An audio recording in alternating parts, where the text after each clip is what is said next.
Dhaka. So before you start, I will remind you for the ground first. There will be 20 minutes for a presentation and 15 minutes for the Q&A session. So ups.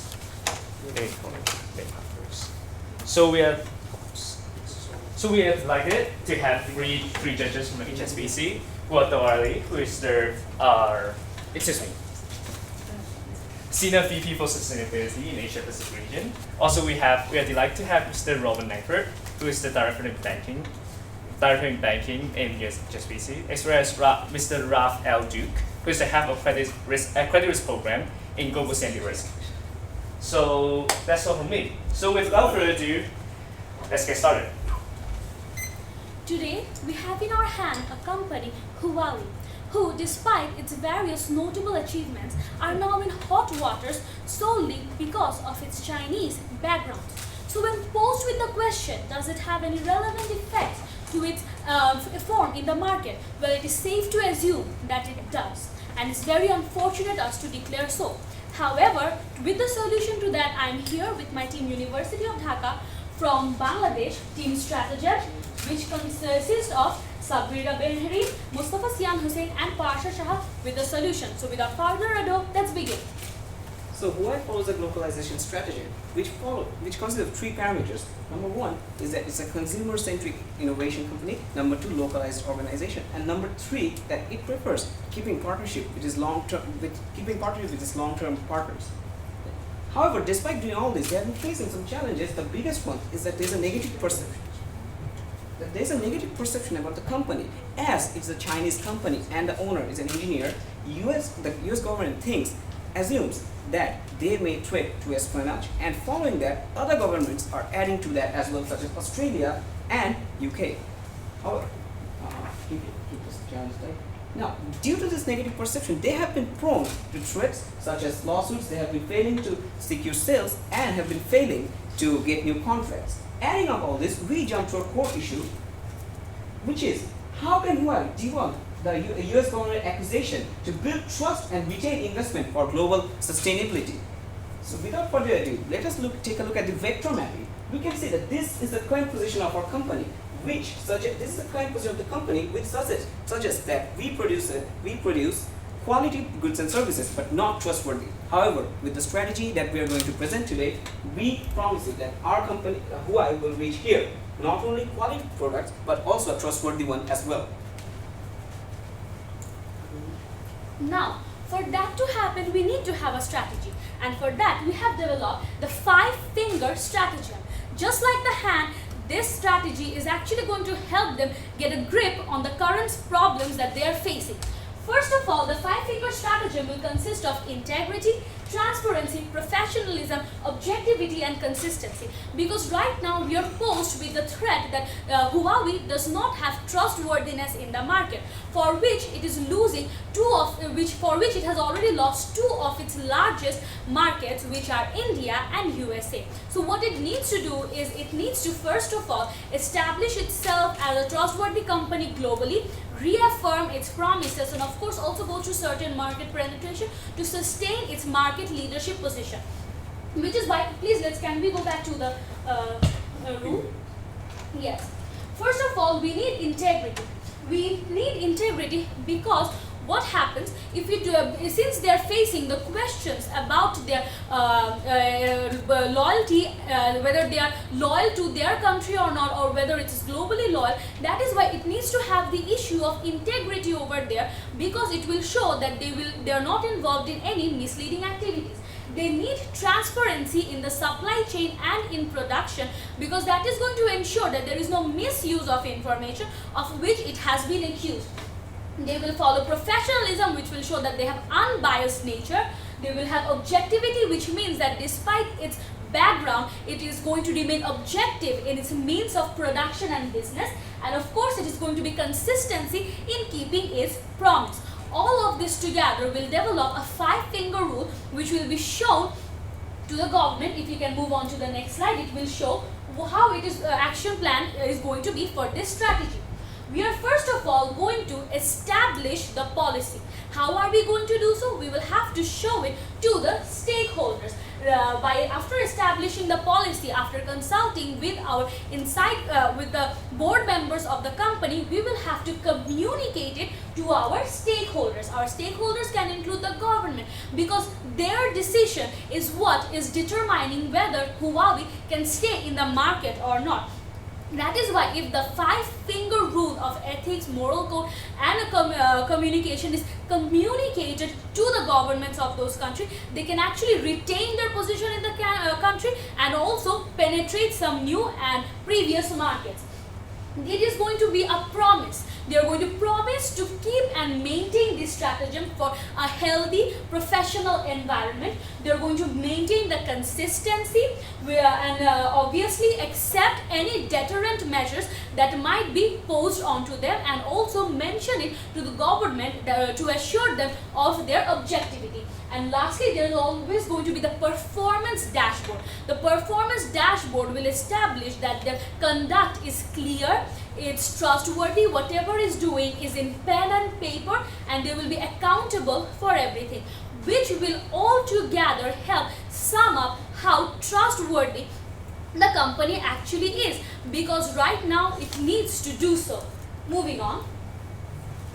So basically, through this 5-figure strategy, we want to reaffirm in Canada. Well, in the case, it has clearly been stated that the whole issue of the claim that has been made by US, well, in case of Canada, that hasn't been that strong. They haven't that much reacted as it has been in the case of UK or in India, and USA has not allowed any further progress of Huawei in USA. So the ones that in Canada, the significance of that case has been pretty less. So in that case, we will be reaffirming the position of Huawei in that country. After that, well, the countries like US, India and UK, who has lost a huge market of Huawei due to this news, we will try to make sure that, well, we will be gaining these sectors through aggressive trustworthiness and ensuring that what we are doing is entirely transparent. And finally, there are now newer markets which they should entirely penetrate to ensure that they sustain and be one of the prominent factors in the global market, or in simple words, the market leader. Moving on. So basically, in case of reaffirmation in Canada, well, first of all, we need to communicate with the Canadian government as well as with all of those stakeholders in the Canadian sector of the Huawei industry that they are already investing in the 5G network. Well, they were also helpful in the 4G one, and they are the pioneer, and they have collaborated with 2 other companies and have invested significantly in the 5G network. Moreover, well, they have made significant contribution in building the wireless networks, and they should clearly communicate regarding that. On the other hand, well, they have also ensured that in rural communities they gave access to this type of networks, and they have made significant contributions. On the other hand, they have developed huge amount of joint innovation centers, as well as they have also helped in establishing the cloud computing technologies so that it improves the whole network coverage as well as the whole network system in Canada. And most importantly, well, there is this huge scope where they can focus in the Canadian sector, and that is in the case of business enterprises as well as in the handset market, because the 2 rivals of Huawei, which are Ericsson as well as Nokia, well, they have decided that they will not be contributing in these 2 segments. They have clearly left that out. So this gives entirely the right for Huawei to make a significant contribution and try to acquire as much share of the market as possible, because now the major competitors will not be competing in these fields. After that, well, as I have clearly stated previously, in USA and in India and UK, well, these countries have taken this whole issue of their information getting revealed to China very seriously, and they have decided that Huawei should not operate in these territories. So in that case, what we should do is we should gain their trust, and we should do that by ensuring the proper communication of the credibilities that Huawei have achieved all throughout these years. Well, Huawei is the 3rd best country in the development of mobile equipments. simultaneously they are the number one company when it comes in the list of acquiring patents. And simultaneously they have territories in all over the world. Even if you go to South America, North America, Africa or Asia, you will definitely find a company called Huayu. So they have been recognized globally, and this should be communicated. On the other hand, they have been recognized by and they had advisors, credible ones, and ironically, they had been advised previously by US companies like IBM, who have helped them set up all the financial projections and simultaneously helped up in the HR facilities. On the other hand, well, US has just suspected Huayu that they can make a breach by sharing these all sorts of information to China. However, there is no evidence or any sort of proof. And simultaneously, there were a few articles which claimed that US, in order to make sure that Huayu doesn't succeed and try to grab a major portion of the market so that dumping can be avoided, so that's one of the reasons they have made such claims, which has influenced other countries like UK and India. On the other hand, well, we will be ensuring that Huayu will always be open to government supervision, and they can visit, and even they can make unannounced visits to the factories, to the warehouses, to all the offices anytime they want, so that we can ensure that whenever they come, they can clearly have an idea that no such discrepancies are taking place. On the other hand, in case of penetration in other markets, well, basically what we are going to do is, as they have a policy of acquiring a major portion of the local people, of almost 70% in their current employment strategies, what we are going to do is we'll be also giving them a certain portion of the top management from the local people, so that to ensure that the information of these countries does not go to in the hands of other countries like China, which can be a major cause for such countries. On the other hand, we also be re-engineering and change the tagline of this company, where we will be suggesting your local network solution, so that we inbuild this notion that we act locally, we serve this company by using all the local resources, and we always want to make the best use of the local people, and most importantly, our main portion where we will be making the progress will be in the local arena, so that no such occurrences take place. Now moving on. So now let's take a look how we can actually conquer the world, because we have focused on how we can actually reform our trust in Canada, how we can gain the market share in UK, USA and India. But now let's take a look how we can actually move forward and take necessary steps to actually conquer the world in the long run. So for this, first of all, we are going to actually create a backward linkage. What do we mean by that? First of all, we have seen that we have suppliers of like 700, but our competitors are having around 4,000. So in this case, we need to actually compete and gain competitive advantage in this case, so that we can actually acquire suppliers in this case.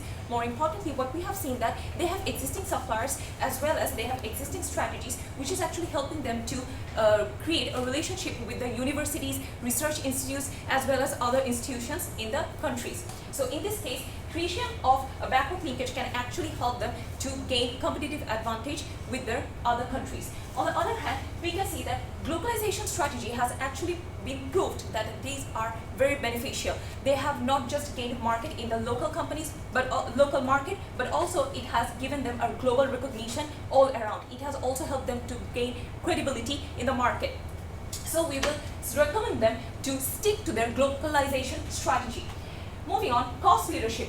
This strategy has actually helped them in their Europe, because cost leadership has helped them to actually acquire and also merge with other countries or other companies as well. So in this case, we are going to focus on the cost leadership strategy that they are actually taking place in right this moment. Moreover, carrier segment. We have seen that they are coming up with focusing on acquiring multiple carrier segments to actually broaden their bandwidth, then to achieve a higher revenue, as well as to bring operational efficiency in this regard. So for this case, what we have seen that in Canada, their prime focus was carrier segments, and that has actually proven to be profitable. So in this case, we will ask them to continue this strategy in the global market. Then we will ask them to focus on the Middle East market, because what we have seen is that in the Middle East segment, their revenue share is 35%, whereas Ericsson's one is 7% and Nokia's one is 5%. So what we can see is that they can gain competitive advantage in this market, and they can have a blue ocean market here. So we will ask them to focus on this market. And last of all, we would actually ask them to bring a mix of B2B and B2C model. Why so? Because we have seen that enterprise needs this sort of operational help, also software help, as well as they're also offering handsets which can actually be provided to the customers. So in this case, if they try to integrate both of these models and simultaneously work on it, keeping in mind that how they can actually cater individual markets, it can actually help them to sustain in the global market. So we have came up with this strategy so that they can actually be profitable in the long run, as well as be credible and sustainable. Now, if we want to go back, we would like to talk about our 5-finger rule again. Please can we go back to our 5-finger rule? Yes. This strategy is a very good one, because we want to go back over here, because like my teammate has said, this is going to actually help gain sustainability, acceptability and feasibility. Why is that? It is there because if we do not follow these 5 methods, we will not be able to gain the market leadership position, because we will not be able to penetrate into new markets and gain access to the markets which have already lost us. So a company which does not have access into 2 of the largest consumer markets in the world, which are USA and Canada, USA and India, how can they actually call themselves the market leader? Hence, that is why they need to convince the people, they need to convey the message to the government of those countries that despite its Chinese background, despite the founders' military background, its loyalty is only to the company. It calls itself the global company. It believes in globalization, which means that it is unbiased in the local sense, in the global sense, that they are globally loyal. Now we are going to go through our 3-check rule, which will be explained by my teammate again. So the way we actually try to come up with the strategies, first of all, the 5-finger rule strategy, that is going to actually help them not just in the short run, but also in the long run. But not just focusing on the Canada and USA or India market, we also focus on the global market as a whole, so that they can actually sustain in the long run. So if they follow a recommendation, what we can actually expect from them, that Huawei will be sustainable, acceptable and credible, which is going to actually position themselves as globally loyal. So thank you very much. This was Team Stratagem from University of Dhaka. Now the floor is open for questions. Thank you, everyone. Thank you. So thank you. So this time you have 15 minutes again for the Q&A session. But this time, when there's only 1 minute left for Q&A session, I will use the black card so you can better reserve your time for the last question. Okay. So okay. We should start. Okay, I'll lead if I can. So, out of order, thank you very much for your Thank time you so and your much. effort today. A lot of effort gone in. Opening question. So, should Huawei go into Canada? Yes, sir. They should definitely go into Canada, because they have already established their market in Canada. They have already collaborated with the 2 major players in the telecom sector, who contributes to around 56% of the entire telecom sector, and they have been working with one of them with the development of the 5G sector. So if that is the case, well, they will be the one pioneering the movement of 5G in Canada. So they will get all the competitive advantage as well as the movers of being as well as the advantages of being the first movers of introducing this system, the innovation of 5G in Canada. And simultaneously, there is this huge scope in the wireless network, as we have clearly seen in the case of wireless networks. The compounded annual growth rate in capital expenditures has been significantly less, of around 0.5%. So, and there is this huge demand in the Canadian segment of wireless network. So, if that is the situation, there is this huge market in Canada, and thus they should definitely go and remain in Canada. Let's just follow that up. You mentioned, I just wanted to clarification because I got a bit confused. You mentioned that they should focus on their carrier segment. Then you also said they should diversify into their enterprise and handset market. So I just wondered what you were saying there, what you're clarifying, and also a second question on the latter part is that, what competitive advantage do you think they're going to have against Nokia and Ericsson, who exited those sectors? Thank you very much, sir, for the question. Basically, what we meant about carrier segment, focusing on that, we have seen that they primarily focused on carrier segments in Europe as well as in Canada, and both of them was proven to be profitable. So we want to ask them to actually stick to this strategy so that they can be gaining competitive advantage since they are actually doing very well. We can see that in 2005, they have actually gained revenue 70% more through this strategy. So in this case, we are actually suggesting them to stick to this. Moreover, when we're talking about B2B and B2C models integration, in this case, we have seen that there is a huge scope for catering the enterprises, as well as they currently started offering handsets. So depending on the market, depending on the demand, what they can do is they can also focus on the enterprises so that they can have the B2B model functioning there, as well as in case of B2C, they can offer handsets where it is required. So this is how they can actually continue in the global market in the long run. This is actually the long-term prospect. Gradually, they can actually move to these sort of strategies. And the second question, in case of business enterprises and in case of as well as the handsets, the competitors operating in Canada, Nokia and Ericsson, they have decided that they won't be investing any further in these two segments. They are withdrawing all of their resources from these two segments. Thus, there are no key players in this sector.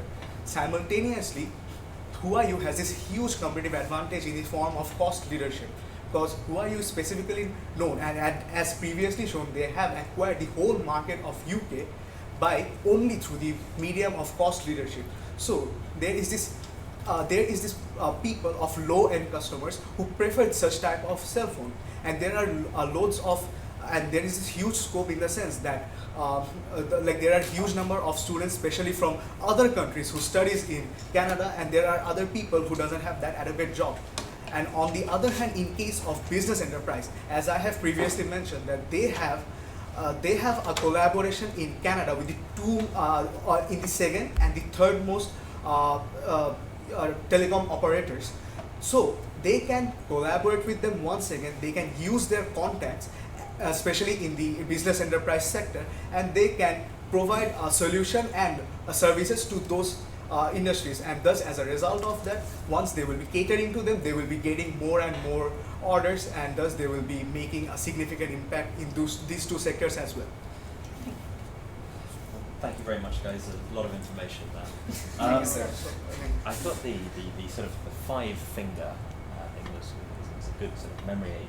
I thought because they're quite they're sort of values, aren't they? Rather than necessarily a strategy per se. Of them, sort of integrity, transparency, professionalism, objectivity, and consistency, all virtues that are good. You mentioned about transparency, about letting people come and inspect your factories, but do you think Huawei is not behaving consistently with those values at the moment?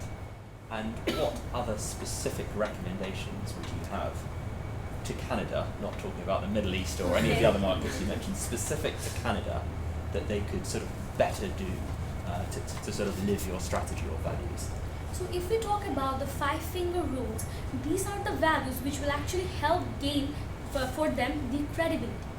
Because since they're losing the credibility in those markets, what we want for them is those values will be like a strategy for them to gain the market in Canada. Could you please repeat the second question? Sure. I Give me did not catch that. specific recommendations that would address those values in Canada. Okay. A specific recommendation for in the sense in Canada that can be used for consistency. They have started investing in the 5G technology, which is a stage gate research method. They're trying to invest in it from the beginning and then continue it till the end. This is the form of consistency that we want, and we don't want them to stop just over there. Since they want to be consistent, we would want them to do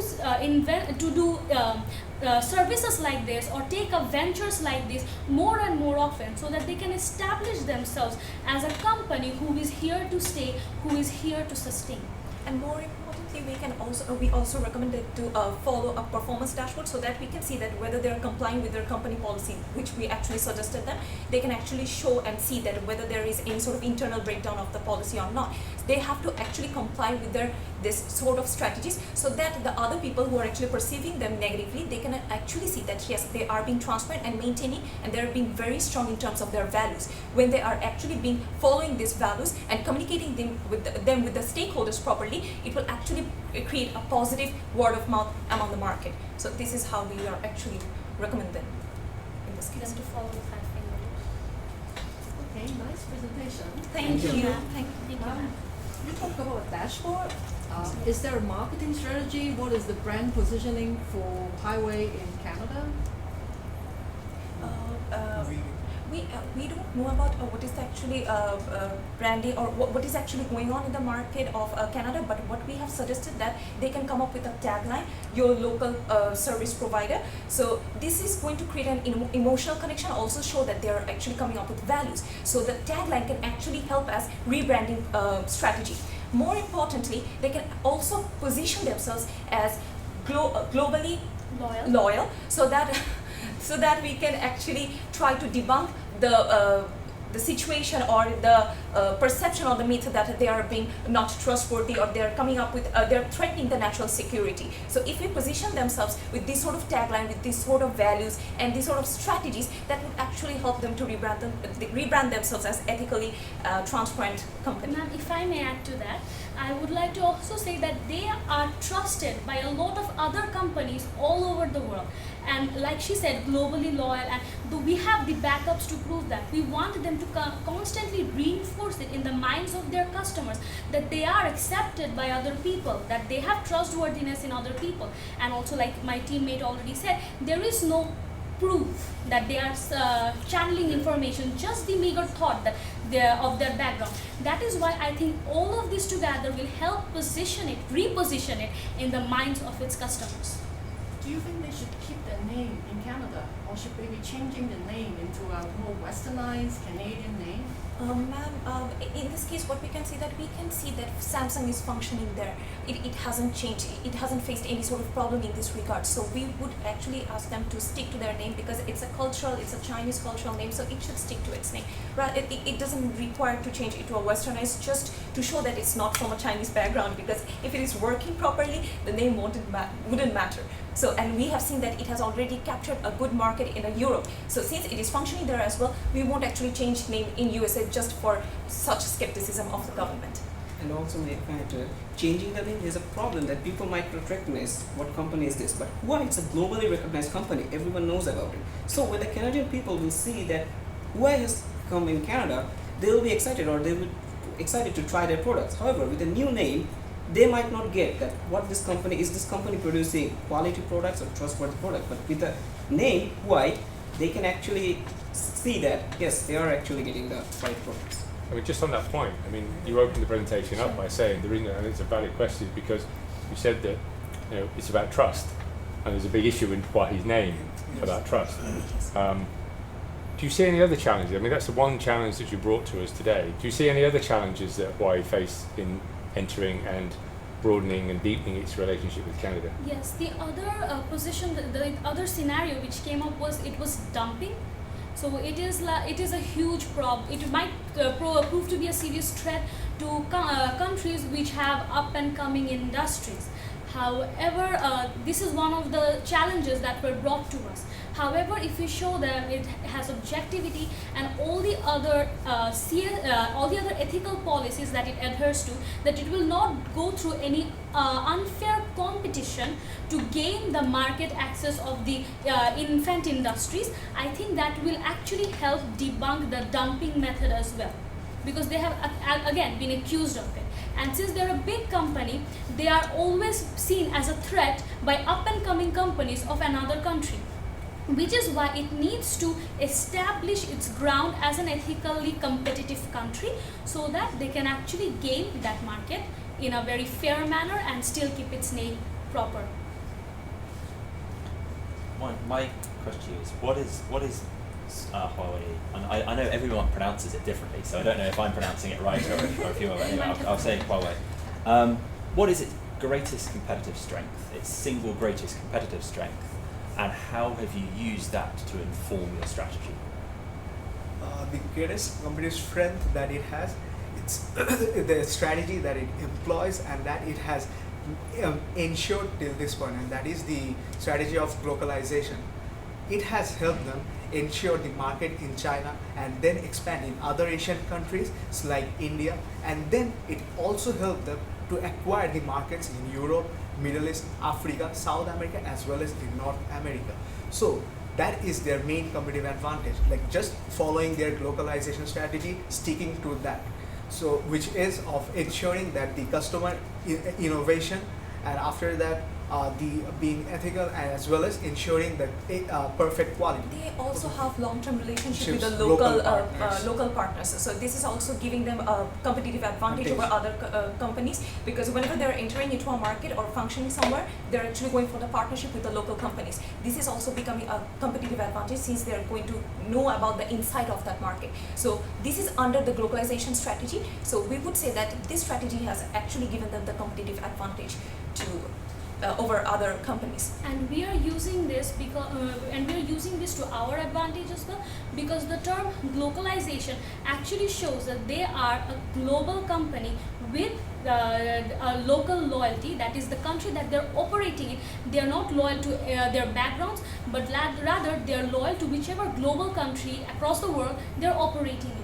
So, and we have tried to establish the whole rebranding by that method, that it's a country which is trusted by a lot of other global countries, and it considers itself as a global company. All of this together will help actually elevate its trustworthiness and credibility in the minds of its other stakeholders.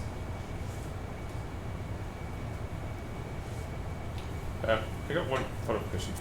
I linked up with Robert's question on your values, and I call them values as well as rather than a strategy, because, and I'm keen about the implementation of this, because any idea or value is got to be implemented to become a strategy. So you question their integrity, or there are questions on their integrity, you need to focus on that.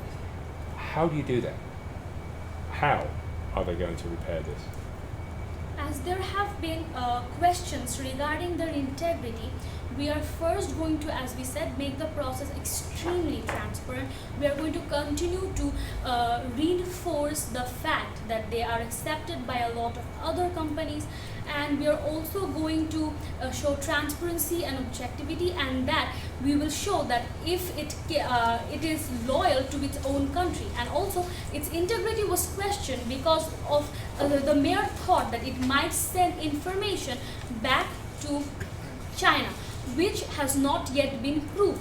So we would again invite them to solve any dilemma or doubts that they might have in their mind, which can establish the integrity of the company in the minds of its very accusers. And also we will try to communicate with the stakeholders, as we have said, to implement it. We will try to communicate. We have a set example as a government.